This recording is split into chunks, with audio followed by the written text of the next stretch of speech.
আজকের recipe chicken মহারানি। Chicken মহারানি বানানোর জন্য প্রথমেই আমরা নিয়ে নিয়েছি 500 গ্রাম চিকেন।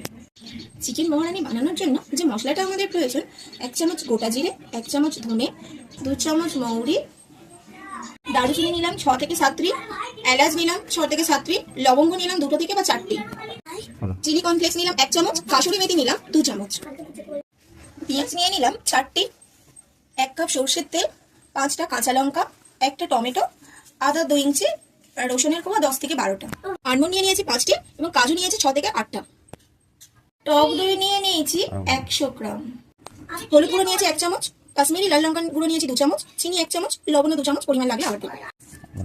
আদা রসুনটা আমি একসাথে বেটে নিলাম, আদা রসুন বাটা 2 চামচ, টক দই 100 গ্রাম টক দই, 2 চামচ লবণ, 1 চামচ কাশ্মীরি লঙ্কার গুঁড়ো,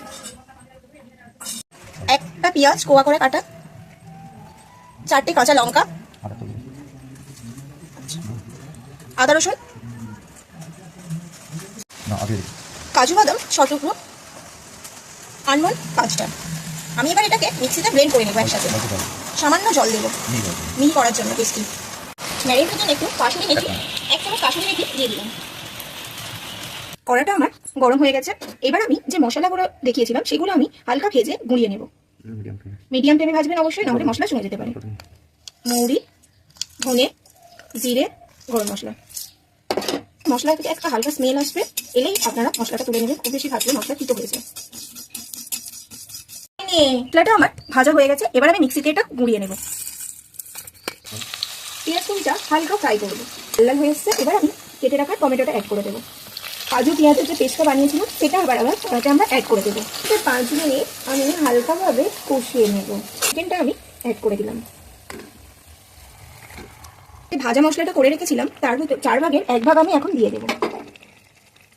এইভাবে আমি কষাতে থাকবো। চিলি ফ্লেক্স 2 চামচ নেব, কাসুরি মেথি 1 চামচ,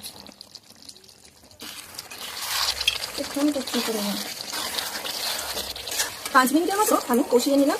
এরপরে বাকি যে গুঁড়ো মশলাটা রেখেছিলাম সেটা এবার অ্যাড করে দেবো।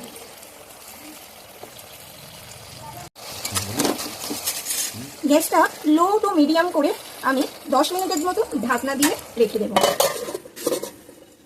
আমার কমপ্লিট রান্না, এবার আমার এটা সার্ভ করার পালা।